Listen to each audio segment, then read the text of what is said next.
one of the things I read with interest in the book, mate, was that you're very committed to absorbing information from others, right? But I think in this world where we're constantly trying to juggle screen time with real life time, how have you disciplined yourself to spend time reading things that broadens your knowledge whilst trying to do the other things in your life that are as important?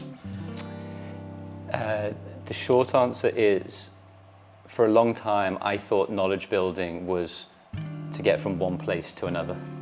Like, read The Economist because it will help me with interviews. Right. To demonstrate short-term knowledge. Do the thing in order for the transaction to occur. Pass the exam and the knowledge you need and regurgitate, because that will take you to the next stage. Right. Whereas the thing I've realized about knowledge building is nothing is a waste and everything is valuable. And the reason why I try and give you that example is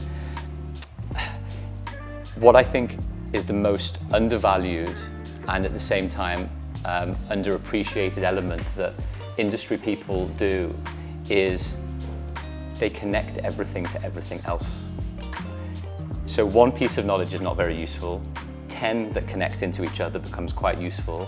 100 of all of those connection dots, and then 1,000 all layer and layer and layer and layer. And I think the clever, articulate people are the ones that can see the bigger picture on stuff. That's what I think always happens in all of these really cool interviews and TED Talks and stuff.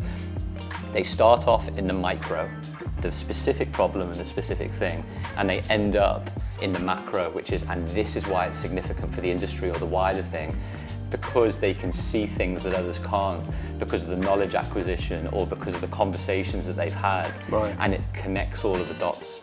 And connecting the dots is the most valuable thing that I can do. And now it might be connecting a dot is I'm reading a football article and then the next week I'm going to Tate Modern and seeing a piece of artwork. But actually, if you look beyond the industry, it might be that they connect in all different types of cool ways. You'd be like, that artwork would be really good for that creative designer that's trying to do that commercial thing with someone, and I should take a picture of it for them and send it to them because I think that might be a very, very terrible. But you do that, example. Right? You do that a lot. I've been on the receiving end of some things that you've sent me where you demonstrate that you're thinking about what I'm trying to achieve. And I would imagine you get a lot of that back, right? You pay forward, therefore you're going to get some of it back. I think that's probably one of the most important things is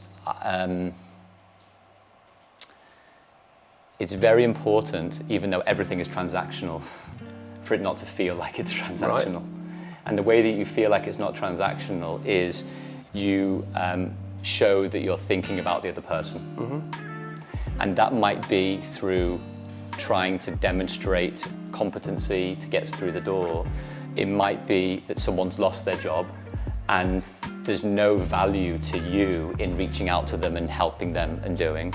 Or it might be that you're constantly just thinking, and in the forefront of your mind, that selflessness, cynically, is valuable at the same time. Right.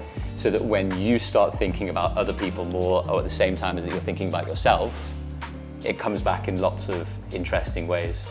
And that's not to say it always has to be the way, but it's this idea in the book about like flipping the conversation and flipping the narrative, which is instead of going, I can do this for you, it's thinking, what can I do that will be of significant value and benefit for others?